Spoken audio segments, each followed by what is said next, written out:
listening to Get Yourself the Job with Jennifer Hill and Brandon Maslan, only on LA Talk Radio.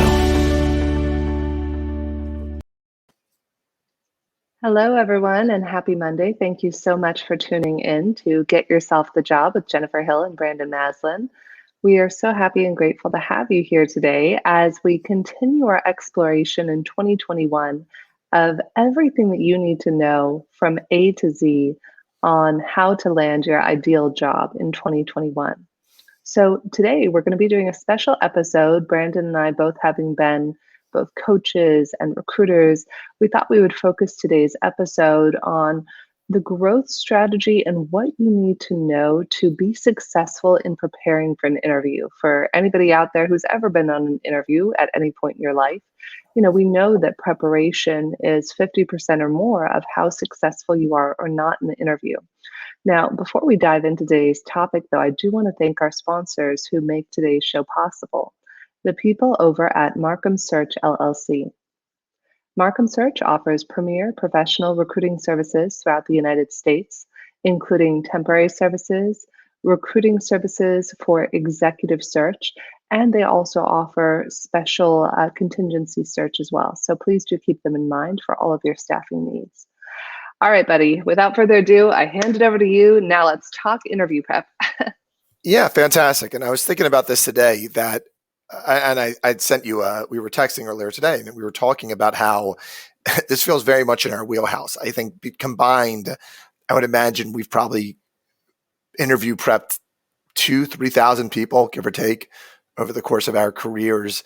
And, for me, even with that, I thought about it today, and I thought about how even in my prior career as an attorney, I prep my witnesses for trial and get them ready for things like Social Security, disability, workers' comp, what have you. So interview prep, emphasis on prep is vital. So the question becomes, should we start with what not to do or what to do? What do you think, Jennifer? Let's start with what to do. In case people only watch the first 5 minutes of the episode, I'd rather have them focus on what to do, because unfortunately our brain, being human beings, and science has proven this, does not understand not. I don't know if any of you out there have ever said, I will never, I will not, or don't. Your brain sometimes, yes, it's helpful to know, okay, how about if we do X or Y instead? So I think from a psychological neuroscience standpoint, it might be beneficial to focus more on what to do, so that way that people's brains will attach to that. I love it. Look at you with the neuroscience lesson for today. So great. So first things first, and I looked up, did a little research coming into this, even though obviously we've done this for years, you and I. And the number one tip is be honest. And I thought that is the most consistent advice I've given people throughout my career in every iteration of prep is be honest. It is much easier to remember the truth than some fabricated what have you. So the more authentic and honest you are in an interview, A, the less you have to remember, and B, the more confident you'll come across, the more organic. And I think there's this nature that people do where they go into interviews and they're nervous and they're uncomfortable and they want to make a great impression. And I think they sometimes overcorrect, and maybe they hold back information they don't think is relevant or they don't think they should share. But in my experience, rarely does someone miss out on a job opportunity because they overshared. It's oftentimes because they undershared, at least what value they have. Now, if you go on a tangent of all the places you're weak, all the reasons you left your old job, there's such a thing as being too honest. But I start with honesty. Do you have any thoughts on that, Jennifer? I think that honesty, Brandon, can be both our greatest ally and our greatest destructor. So it depends on how you're wielding that honesty. Think of honesty as this magical sword, right? And it's a two-edged sword. And because some people, and I've seen this happen over the 15, 20 years I was in recruitment, I've seen it happen, unfortunately, where sometimes people use the honesty sword to cut themselves off at the knees. Great example of this. There was a woman many years ago who I was preparing for an interview, And it was my bad because I was preparing her the morning of her interview as she's about to walk in the door. And she's going to this huge law firm in Century City. And I asked her the question, which we'll talk about today. One of the most important questions to prepare for is, what is your weakness? Like you just said, Brandon, talking about your weakness can be something that if you over expound upon it, you're going to direct so much tension on that people are going to perhaps miss what your greatest strengths are. So what she said, and this is why I say that honesty is great, and simultaneously, how do you say things in a way that don't cut yourself off at the knees using the honesty sword? And in her case, when I said, "What's your biggest weakness?" She said, "Oh, Jennifer, you know, I'm a worrier and I stay up late every single night worried about what's on my desk the next day. And so every single day I'm late to work." So, yes, there is a way. Now, what I had suggested to her, and I suggest to all of you out there, when you're talking, for example, about preparing for a question about weakness, here's the thing, it's a cliche. Does anybody really want to answer the weakness question? Not really. Do people really want to hear the answer? Yes and no simultaneously. They want to know that you're striving to do better. Like, for example, the woman who says that her weakness is that she's going to show up late to work every day. I don't know about you, I'm not necessarily inclined to want to hire her right away. However, if that woman instead were to say to me, Jennifer, something that could be considered a potential weakness is the fact that I put my work above all else. It's my number one priority. And sometimes I let that, be my focus, and that causes me to reprioritize things. So one thing I'm working on is to find balance in my life so that way I can fulfill on all my commitments in a meaningful way. I also just said that she was running late. There was complete transparency in that. However, it was just said a little bit more delicately. Like, if you can read between the lines on that without saying, "Hey, I'm going to be late to work and miss every team meeting." And you just want to know that, like, what are you doing? What are the actionable items? If you know you're going to be late, notice that I tied it in. The woman who is saying that she's late to work every day, what's really missing in her case is boundaries. If you have too porous of boundaries, then you're going to have work just spilling over into everything. And yes, you're not going to be able to balance your own health and well being. And for me personally, I find that can be a potential red flag for any of us as a human being in an interview or otherwise. If you say, "Oh, I take work home with me, etc." As human beings, we've all learned over this last year or so in the pandemic, our health, our vitality, our wholeness is of paramount importance. And I want to empower our teams. I'm building my next company right now, and I want to empower our teams so that people realize that I'm not going to expect you to work till midnight. That's unkind to you. It's unkind to me. It's unkind to yourself. So, how do you find that balance and how do you empower people with that? So, yes, I do think the honesty sword is important to wield. I think that it's important to be kind to yourself without cutting yourself off at the knees or others off at the knees.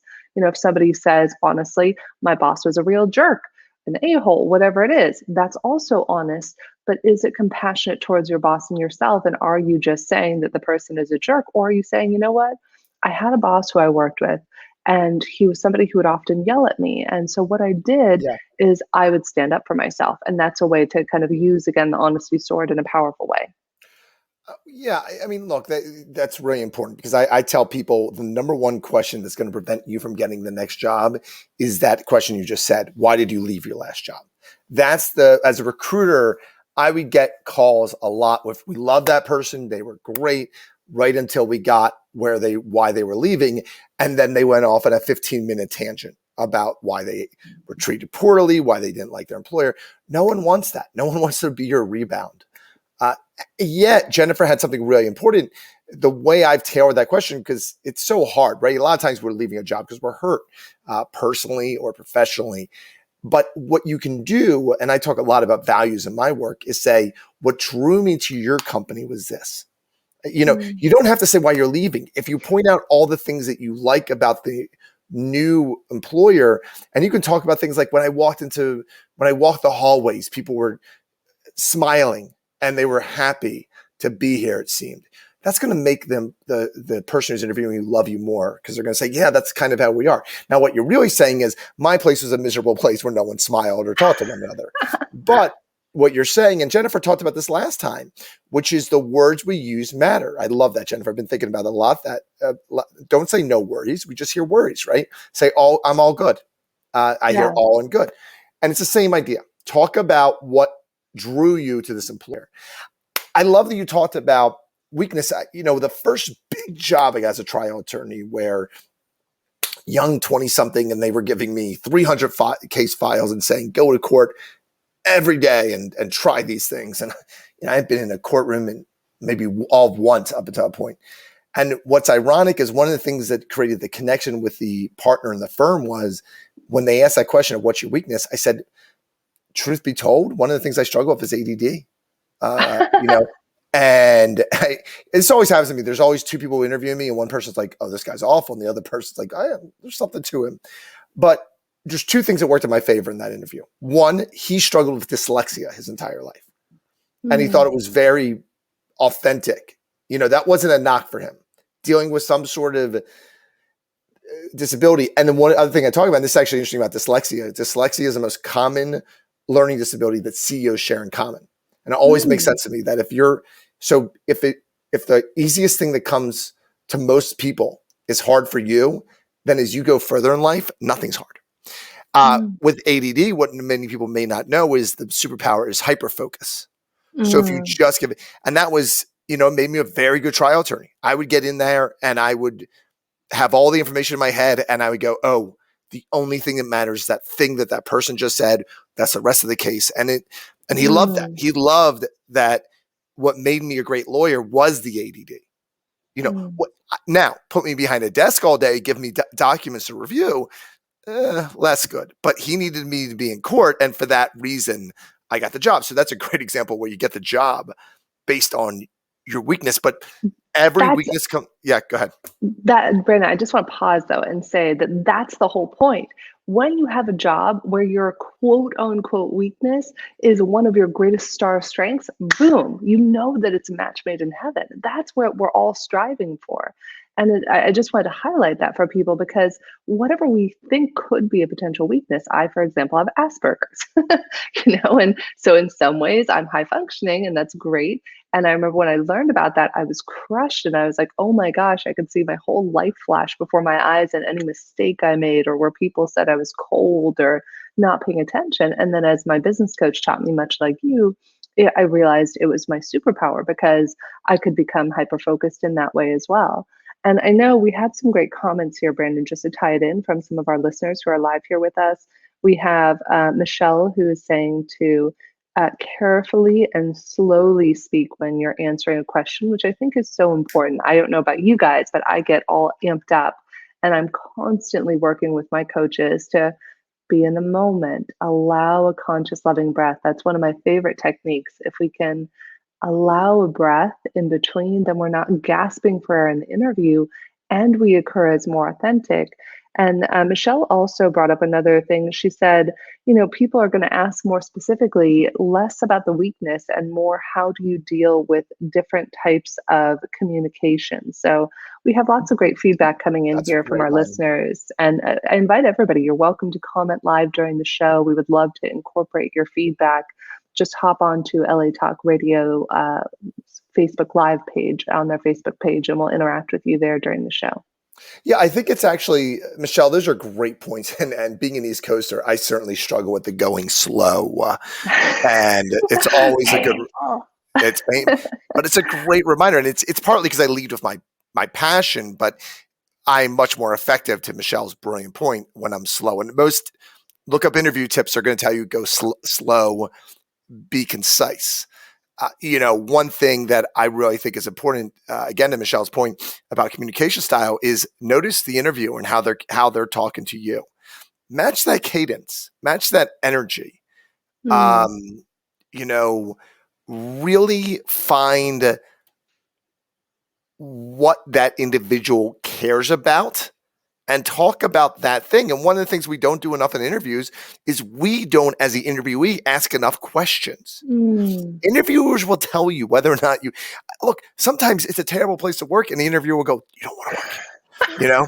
They're You good. know? They won't say it outright, Brandon, but they're No, but they literally will. But telling they'll you. give you They're some like, cues. yeah, You they'll know, tell you without yeah. telling you. You seem like a nice person. Maybe there's a better place for you. That kind of stuff. Yeah, have you Um, looked at our competition down the street? They're great. They're hiring too. yeah, no, it's very true. I remember when I was interviewing for an agent, and as an agent, like more than once, people were like, "Don't, you seem like this. You should consider." It's like you're just telling me not to come work here. I get it. Uh, the other thing I would say, you bring up a good point too about the importance of. I know we're skipping ahead, and we could do a whole show on this, but the importance of references. Mm, And again, a great reference is actually not going to hide your weakness. They might even highlight it. For example, when I got hired at Advancing Women Executives 6 years ago, and there were a lot of kind of question marks, I think, for my CEO. One of the reasons I got the job was she called my old boss in recruiting, actually at Markham, and said, "Tell me about him, anything that's not great." And the other guy I worked with, who you might know, was guy Tim. Tim was glowing, over the top. I'm the best. She didn't like that. She liked this other woman's reference, which was, "He's amazing. He's great. Just don't have him. If it's going to be a lot of sales," and she's right. I hated cold calling, still do. But the clients loved him. And so my CEO said, "Well, this is," at the time when I worked there, she said, "This job is taking care of the customers and making sure they're okay." And then she immediately shook gears. "You have to hire Brandon. There's no one better at that." And I love that they got there, because she acknowledged, I might not have given her as a reference if I wouldn't know she was going to say it, but it worked to my advantage. yeah, And so again, back to that honesty, openness, forthright. People know when you're hiding something. totally. I totally agree. And it's okay to be fired. I just got a call from somebody recently. Really, truly, guys, it's okay to be fired. It just depends on if you make it a big deal or not. If you're willing to just own it and allow it to be, may people find out? Yes, no. Like a lot of people have been fired. One of my favorite things that I teach people is what's called the good, bad, good method. And that means that when we talk about why we left a job, we start off with the good. Let's be clear, guys. Any job we ever took, it's because there was something good. There was something over here that we're like, ooh, I want that. I want to be there. So you talk about why you originally took the job. Then the middle part is what was missing. What was missing in that job? Without trash talking, it's like you just said, Brandon, great example. What was missing in my last job was that, I'm not as passionate about doing business development. What I love is client development. That's where I thrive. And what was offered to me in Advanced Women Leaders was being able to focus on the client side so that way I could really focus on what mattered most to me. And when we use that good, bad, good method, in anything, it doesn't matter if it's a job, it could be related to anything in life, you sandwich it between two goods. And then you have this freedom to communicate in a way where you're telling the truth 100% and you're also just not complaining. Because imagine if you did the opposite, where you sandwich things between two complaints, people are going to kind of be like, ooh, yuck, I don't want that, right? Absolutely. And I think one of the ways to get there, especially if you've been fired, or, most people understand if you've been fired. Most people definitely understand if you're part of a layoff, say that, right? I mean, most people, especially in the Valley where I do a lot of my work, no one blames anyone for getting laid off. It just happens. It's the ebbs and flows. And during COVID, there's been massive layoffs. So own it. Most people will have compassion. The other thing that I wish I knew when I was a recruiter, Jen, because I would have been a millionaire, is this simple technique that I use for all my clients who are interviewing now. And I've used it 100 times, and I think it's worked 100 times, which is, do not focus entirely on what you've done. Tell the employer what you're going to do next. Focus on solving this is good for elevator pitch, but it's great for interviewing. Don't talk about what you've done. Talk about what you're going to do. And you can get there by saying, what problems are you tackling right now? What are you working on right now? I still do recruiting. I still get paid for it anymore. I still find my clients jobs for my other clients with my other clients, because I get in there and I go, you have a problem. I know the person can solve that problem. Never mind if they've done it. I know what they're capable of doing. And that's also the way to get the dream job. That's the way, if you're trying to level up in your career or pivot, it doesn't matter what you did as much. It matters what you're going to do next. And that's where the dialogue helps. And that's where the discussion helps. Go ahead, Jennifer. On the note of pivoting, there was a really great question, Brandon. I'm going to toss it to you first from Antonia on our Facebook Live feed here. And she said, what happens if many of your references have passed away because, they're just older at this age? And we were just talking about the importance of references. I would love to know if you have any wisdom or suggestions on that, and I'll certainly share my 2 cents. First off, sorry for the loss of people that you've worked with. And secondly, here's the key to references. If it's people that have passed away, then, what I always say about a great reference, and an expert when I did law too, I don't want the person who was the CEO for a reference. I want the person who likes you the most. Hard stop. I have checked a lot of references, and I got to tell you, it is amazing to me when I talk to a reference and they say something negative. They clearly don't necessarily like the person they're giving reference to. And I always think that reflects so poorly on the candidate. So the answer to your question, I think, is I'm sorry for the people who passed, certainly. And I would say whoever you like the most probably likes you. It's weird how that works. But also what I love to think about, and I do this a lot in my work, is, Antonia, who have you helped? Who have you helped? Who, if they needed something, would you do for? Who would, if they needed a reference, you would be the first person to say, please ask me. Whoever that is, more often than not, that's the person you want to be a reference for. And I guarantee you, there's plenty of people out there that fit that bill. Yeah, and that's a great point, Brandon. And one of the things that you just hit on too is sometimes, Antonia, employers are also welcome to, check personal references. So it depends on the employer. Sometimes that is equally as valuable. And if you have people who you've collaborated with in any way over the years, and in fact, there was a great piece of feedback from Michelle on our feed as well, who said volunteer. I think we touched on that a couple of episodes ago. Is that if you're missing something on your resume, or if you were laid off, or if you weren't working for a while, volunteer work is just as equally as important, or even volunteering on boards, organizing meetings, being in PTA, whatever it is. There are so many ways that we add value, and sometimes we get myopic and focused on the job per se, the job that pays your bills. However, there are many ways, like Brandon just said, that we all contribute value in the world. And if I may, Brandon, one other thing I would love to share with everybody that I think can be super valuable when you're prepping for an interview in particular is what I like to call the 3 5s. And that is, and it ties in similarly to what you just said, Brandon. It's just a little simple acronym that I came up with that is 5 reasons why they should want to hire you, 5 reasons why you would like to work for the company, and 5 questions regarding the position. Now, when it comes to the 5 reasons of why someone should want to hire you, it ties in very similarly, Brandon, to what you were just talking about the problem you may be able to help them solve. I like to tie into what I call PEP, PEP, productivity, efficiency, and performance. Where have you increased productivity, efficiency, or performance? Or where could you increase productivity, efficiency, or performance related to a pain point? And it does not matter your role. I have coached thousands, if not tens of thousands of people at this point in my career, and it doesn't matter your role. You could be starting off in your career as a receptionist, you could be the CEO of an organization. Every person adds value, and own that value. Really, harness that value and share. This is a really fun thing. I'm helping a friend of mine. She's actually about to launch her first book here. She has a book release in March, and the same thing is true of publicity. You always want to have these talking points. So say you have these 5 reasons why someone should want to hire you. These are your talking points. No matter what question you get asked in the interview, they could say, what's your favorite flavor of ice cream? And literally, this is a PR technique, which is why I bring up my friend prepping for an interview. You block and bridge over to a pre-planned talking point. You see this a lot in politics and with actors and actresses who are promoting their latest movie, or musicians promoting a song, and they always have something they want to share with you.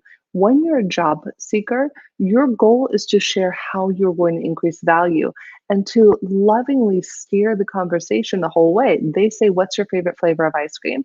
And you say, oh my gosh, thank God for Mint Chip Rocky Road, because There was a day I was working on a trial. It was midnight one day, and that was all I had to eat, after 8 p.m. that night. And it got me through it. And my boss still to this day says, thank God I stayed till midnight that night because that's what had us win that case. So notice that you're always blocking and bridging over to these talking points.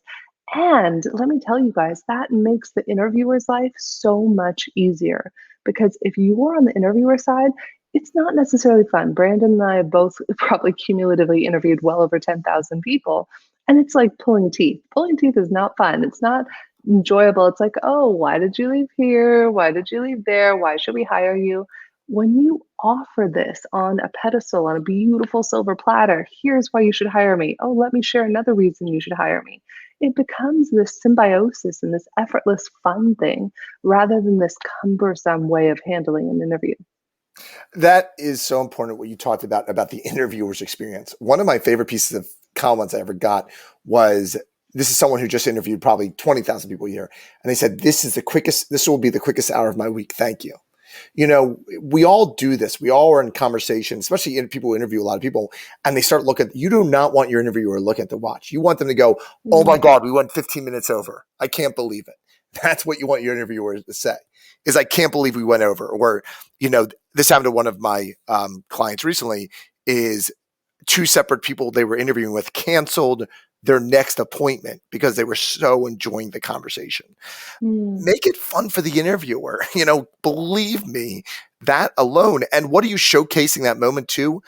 Compassion, usually humility, but also people skills. And I got to tell you, right now, emotional intelligence is one of the greatest assets you need. People are not hiring fill in the blank, but people who do not have good people skills are not necessarily getting hired in the future. They're hiring people that they want to work with, that they enjoy talking to. The other thing we should talk about, and we sort of allude to this, is the idea of prep. Make sure you do your research on the company. The famous Jennifer Hill story, she found out that the interviewer had it was their birthday and brought the bottle of Hawaii, and I still love that one. But, I was thinking about teasing myself a little bit. I was never meant to be an agent or what have you, but I was doing some research and I interviewed like 8 places in a row one time. And I was in the interview and I went, you worked on this movie. And the person looked at me so weird. And when I left the interview, I was like, no, they did. I looked up the interview. I looked up what I found, and there was two movies with the same title. I talked about the wrong movie. And I always thought that, and I was like, I just love that. No. I mean, granted, the guy was so creepy, this dude. But so I definitely didn't want to work with him. Now people are going to go try and figure out what the movie is. Like, Yeah. I'll tell you, it was Crash. But it was the wrong Crash. There's 2 crashes, just for the record. That was a bad one. That went poorly. To my benefit. Sometimes that's the greatest gift, though, Brandon. I want to pause and highlight that for a minute. Right. Totally. Go ahead. Not getting hired in the wrong job is the best thing that can ever happen to you in your life. We have all been there, because think about it. You go home and you're beating yourself up and you're like, oh, geez, I just bombed that. I brought up the wrong interview. The universe just intervened on your behalf, man. The universe is like, I have your back. You would be miserable there. And sometimes here's the funny thing. We do not follow the signs. Now, if any of you follow me out there, I do other metaphysical shows like Dr. Deepak Chopra and other world thought leaders. And I am telling you, the universe has your back. So when you get stopped and get a flat tire on the way to the interview and you have different things are just going haywire and you really don't vibe with the person, trust that the universe has your back. Perfect example of this. This is a little bit divergent, but I'm going to offer it up here because it does work for people. And I know many people who have used this. I had a friend of mine who I was mentoring for a program, and she went in to interview with one of my clients. And I didn't represent her as a recruiter. I just happened to know the client and happened to know she was up for the job. And I was giving her some advice, and she's like, oh, Jen, this is my dream job. I want this job. She's salivating over it. And the client I knew was super hot on her because they weren't seeing other people. So about 2 weeks later, I happened to go visit this client in their office, and I'm sitting down and they're like, yeah, we didn't hire her. It was the weirdest thing. And I said, huh. So before she went into that interview, because I believe that the universe has our backs, totally. I think there's a book called The Universe Has Your Back out there. And I told her to say before her final interview, they were ready to offer her the job. The client even said this to me when I saw her a few weeks later. That last interview, they were going to give her an offer on the spot. And I said to the woman, I said, listen, I know that, you've been in your current job 10 years, et cetera. Before you go in for the final interview, just throw it over to the universe and say, universe, this job is meant to be mine. Please reveal it to me with ease and effortlessly. If not, please remove this or any opportunity that is not meant to be in your life. By the way, this is one of my, things that I live by is things that I think are in my highest and best good. I let it go. If it's not meant to be in my life, I ask the universe to remove it from my path. So what wound up happening is she went in for her final interview after they were ready to give her the job offer at that interview and bombed it. They hated her, she hated them after everything had gone spectacularly well. Moral of the story, and the client, when I saw her 2 weeks later, is like, what happened? None of us could figure it out. I was looking forward to having this off my plate. And so the universe had her back. Turned out the reason she was going to leave the original company that she had been at 10 years and was happy at otherwise was one individual. Less than 3 weeks later, that individual left the company. She is still now gainfully and happily employed in the original company. So sometimes, guys, you got to trust that interview that doesn't work out, the flat tire you get on the way to the interview, the person who's a jerk to you after you thought it was your ideal job, the universe has your back. Trust in that. You just brought up something so important. One thing that I say when I'm doing presentations to that point, though, is failing at what you're not meant to do may be your greatest success, and succeeding at what you're not meant to do may be your greatest failure. I'm a weird person, but if someone gets fired, if they separate, if they lose a job, I'm always like, congratulations. I don't believe that anyone leaves their dream job or dream person. I also don't think I do think you can get the wrong job for you, and it's painful. It pains me as a coach and a recruiter when someone's in the wrong job. It hurts. Like, I feel it viscerally because I know what it feels like. That line from good to great. It's like stealing years of your life. So if you bomb it, great on you. What I also have repeated over and over again to clients, and I think this is very important for anyone listening, is do not walk away from something. Walk towards something. Do not walk away. When you are walking away from something, you are more likely to wind up in the wrong scenario. Now, if it is toxic, if it is abusive, get out. Get out and get out and get out. Okay. I'd rather you have no job than be abused if your finances can handle it. But I'd rather you walk towards, right? And in that woman's case, she was walking away from something. And worse than that, somebody. It's like lesson for all managers, right? People don't leave companies, they leave managers. But while you're on the interview, if you know anyone that works at that company, make reference to the fact that I've talked to people in the company, I've gotten to know it. Anything that you can create that personal, I'm going to use your word, Jennifer, bridge or link. Mm-hmm. That's huge. You just want to be remembered, hopefully not for the wrong reason. But I love that I got that interview wrong. I was not meant to have that. I actually was trying to get out of law and escape into something that I probably wasn't meant to do. When I got my job in recruiting, again, one of my favorite stories of all time was, don't do this. But sitting in an interview and telling the interviewer that you don't want the job you're interviewing for is a horrible idea. But what I always say is, if you talk to a recruiter and you don't want that job, that's okay. But you got to do what I do and everyone else who has ever gotten a great job in that scenario does, which is, but I'll tell you what I would like to do. And that's what I did. And I think that's the key. It's okay not to want the job. And one of my favorite people, my partner at my old company, the person who helped me organize all my trainings, all my coaching, this near and dear person, Tamara, she's got a great job and I'm just so happy for her. And she went in and she was so beat up by some of her former experiences that she was going to take an executive assistant role. And it's nails on a chalkboard for me. And they literally in the interview, they go, no, you are I think it's a program manager, whatever it is that she's doing. And it's this big role. And it's the same thing I saw in her always, that whenever she lived small, it was a disservice to anyone around her because she was so brilliant, so strategic, so amazing. And you want to go to a job that says, no, we can't put you in the smaller role. You're that awesome. You want to be somewhere where people see your power and your greatness, but do not shoot yourself in the foot by saying that you're less than. Go in and share what you're great at, what makes you unique, your skills. Let them sort it out.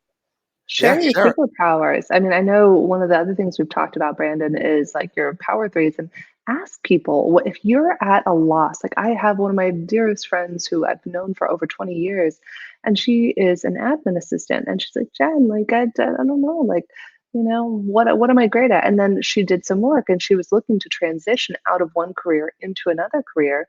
And I said, focus on the things you're great at. I can tell you what you're great at. Ask the people in your life, what are you great at? And then you begin to harness it. Sometimes we have these blind spots. We look everywhere and we don't see the value that we bring to the world and to other people and to our jobs. And there's nothing wrong with asking people. I go back to these same questions, these 6 questions of what was your first impression of me when we met? These are questions you can ask friends to get a really good sense of your strengths and weaknesses. Where have I surprised you? Where have I disappointed you? What can you count on me for? What can't you count on me for? And what is your impression of me now? Those 6 questions will tell you everything you need to know about how to share and what to share in an interview and the areas that you get to strengthen yourself in. It's funny, as a quick aside, I'm reading a book. I think it's called The Dark Side of the Light Chasers by Debbie Ford, which came highly recommended to me by one of my friends who's a thought leader. And what in the book, she says, listen, we all have that bitchy side of ourselves. I tell people I'm a recovering a-hole or jerk, right? And it's like to know that there's the times, and she gives a great example in the book, that there are going to be times in business where you might have to put on your jerk pants and you might have to get shit done, pardon my French, you have to get out there and do it.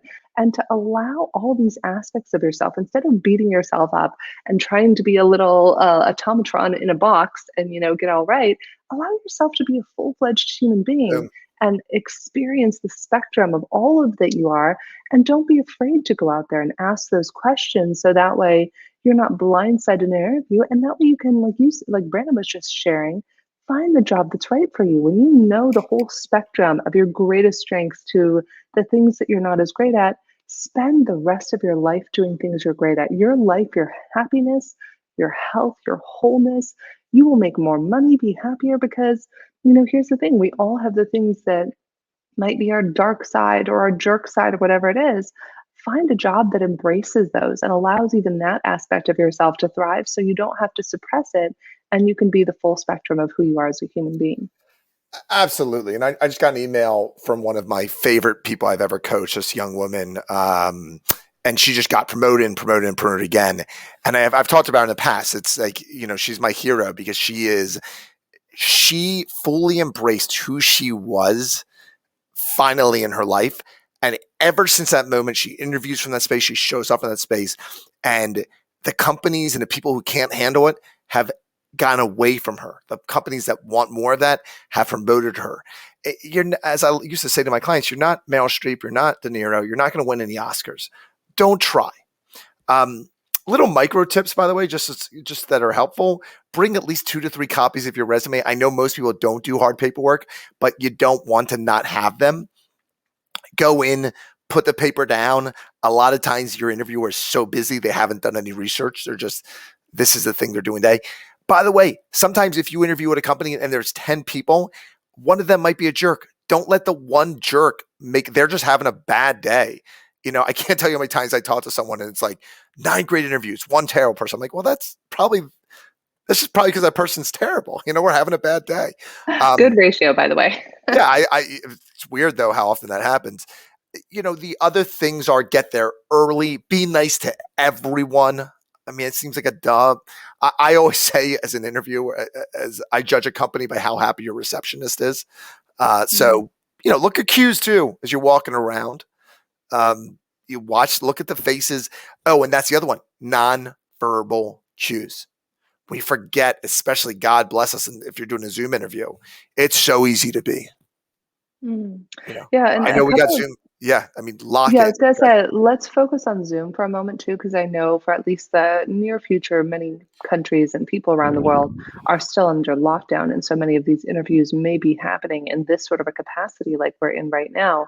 A couple of quick down and dirty tips just for prepping your space. I remember I saw a LinkedIn post on this a long time ago that was very valuable. And they said, number one, you guys would laugh. Like, I wish if my computer were actually set up right now, I would actually show you down what my setup looks like. I actually have a Razor camera, which I love. It's worth the $75 investment, or you can even get yourself a Lumi. You can use either like a Razor camera like I have, which has the light built in, which is very helpful. And I actually have books stacked. So depending on, you want your computer to be as close to eye level as possible. And so I you would laugh at my setup, but I have like 6 books stacked so that the computer is at the right angle, and you can set up a backdrop. One of the things that I learned that during this time of Zoom can be very valuable for people is to look into the eye of the camera. Like, I'll give you guys an example right now. Sometimes you might see me look down if I'm responding to people or seeing if there's new comments on Facebook. However, imagine that if I'm doing the whole interview with Brandon and I'm looking over here to the left, or if I'm looking down at Brandon the whole time, then you're not getting that energy from my eyes. However, when I look back up and directly into the camera, into the eye of the camera, it's like looking into another human being's eyes. And it's one of the quickest ways that when we're in this Zoom and StreamYard and whatever other programs you might be using, sort of a world, when you're looking into the eye of the camera, you're able to create that intimacy and that rapport with someone rather than if you're just looking at their face. So, one of the things that was taught to me by my mentor is when you're speaking, look into the eye of the camera. When the other person is speaking, look down at their face so that way you can connect to what they're saying. So, I found that to be helpful personally. I think that's beautiful advice and all really relevant. And it's that eye contact and connection that matters. Body language matters. All these things matter. Also, how you dress matters a little bit, right? It's good to be aware of the culture of the company. If some are more conservative dress, some are less. I'm always of the opinion, if you're going to go on an interview, dress probably a notch up, not a notch down. You're more, there's less room for error, let them say, hey, we're not a, whatever it is, formal wear company. That's on them. By the way, if you're interviewing at Levi's, wear Levi's, if you're going to, I went Know to the sales. brand, research. Oh my Research God. the brand. Every time I like, one thing I used to do because I did so many hundreds of corporate trainings, I would dress in the corporate colors of the company I would go to. Oh. As just like a little thing. And it was just funny. Someone 1 out of 10 people would notice it, but when they did it, I was like, yeah, I did that. The other thing to remember that I think is so important is to make sure that you leave with a follow-up, a note, anything that is leave the interview with something as a don't say when when can I hear back. Say thank you. I'm sure you'll be in touch. Let them a little bit off the hook, but if you can gather any information on what's next, that's great. The other thing is, and this is the most important, I get so mad at my clients when they don't go to an interview without prepping for the interview. Spouses, friends, anyone can prep you, but practice your responses. You do not want to be, if it's a big job, you don't want to be figuring it out in the moment. You want to have practiced it. There is a difference between practice and being forced, and really, I don't care if you practice every question, but practice the why did you leave? What are your weaknesses? What are your strengths? The 5 things Jennifer said. And lastly, I think, Jennifer, you love that the thing you do. I love the rule of 3. Either way, get feedback from people on what makes you strong. I think that's so important. Yeah. Yeah, and I was going to say, Brandon, and I think it's next week's episode, we're really going to deep dive a little bit further into more mock interview stuff. I think we were even talking about possibly having somebody live with us to mock interview, because I know that can be very helpful to see real-time feedback. We're talking about a lot of these theoretical ways and of how you can approach it. And one thing you touched on, Brandon, as far as towards the end of the interview that sometimes people don't think about is ask how the person prefers to be followed up with. This is critical in today's day and age, and always has been. I remember years ago, I have a friend of mine, dear friend of mine, who runs a top-notch law firm in Century City, and he literally does not check his voicemail for 6 months at a time. So imagine that you're thinking, oh, I'm going to follow up with, we'll call him Bob, and leave Bob a voicemail telling him how interested I am in the job. Bob's not going to listen to your voicemail because he doesn't do voicemails. So it's very advantageous at the end of the interview to say, gosh, you know what? Brandon, thank you so much for your time. I'm so happy we had the time to catch up today. I would love to know what works best for you. Would you like me to circle back with an email or a voicemail in 2 weeks, or should I wait to hear from you? When you do that, you're setting up clear communication and fulfillable expectations between you and the other person. They might say, "Oh, I prefer that we reach out to you." They might say an email would be great as a reminder. We're early on in the process, or we'd love to hear from you. Whatever it is, you've now set a precedent as far as how to communicate and whether they wish to receive future communication from you. So I know we're running out of time here, Brandon. Any closing thoughts, my friend? And thank you to Antonia and Michelle and everybody else who joined us and commented in on the show today. Yeah, thank you, Antonio and Michelle. Really good interaction. Look, here it is. Be authentically yourself. If you miss, congratulations. You weren't supposed to have that job anyway. Please practice this. If you're going to a job, do your research, dress for success, bring your resumes, do Amy Cuddy's power poses or whatever else you need to get into that right frame of mind before you go in. And then finally, perhaps most importantly, when you interview, don't just say all the things you've done, say what you're going to do next. And by the way, the more you get clear on where you want to have an impact, what you want to do or versus what you don't want to do, the more you'll share, the more likely it is. The more excited you are about talking about yourself or the value you'll bring, the more excited someone's going to be to talk to you. Lastly, ask questions. Find out about the interviewer, find out about the company, show an interest in them. It is a two-way dialogue back and forth. These are going to be your colleagues one day. And so start treating them like that from day one. And it's amazing how often that's what gets you the dream job. Totally could not agree more. In fact, I think there was a guy from Pinkberry who was an executive there years ago. It's an ice cream store. And he had said, one of the favorite questions that he was ever asked by an interviewee was, what are the 3 words that you would use to describe your company culture? And that's always stuck with me. I think it's so valuable. Know what values matter to you and ask that question. And if somebody has 3 values that aren't in alignment, you might have different words for the same thing. I think that could be such a valuable way to see, is this in alignment or is this not in alignment? And, thank you so much, guys. Brandon, thank you for all your wisdom. Thank you to everybody who is tuning in now or in the future. If you got value out of this, share it, comment, rate us. That's how we can continue to grow and bring you more value, more guests. And please, as you saw, we interact with you live on our Facebook page here, on LA Talk Live's Facebook page. So we would love to know from you what matters. You can feel free to comment in this show or future shows. Tell us any topics that matter to you or anything that's a burning question in your mind. And to the best of our ability, when we're live during the show, we're happy to respond to those. So continue, please. Feel free to check us out. We have a Get Yourself the Job Instagram page, a Get Yourself the Job Facebook page. And we've also, for everyone's convenience, created a Get Yourself the Job YouTube page. So if anybody wants to go back and you prefer YouTube, you can go back and watch it on there instead of on Facebook.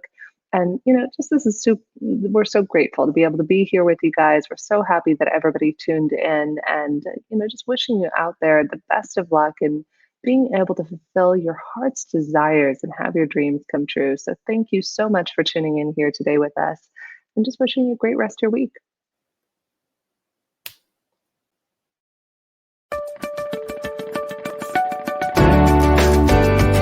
You're listening to Get Yourself the Job with Jennifer Hill and Brandon Maslan, only on LA Talk Radio.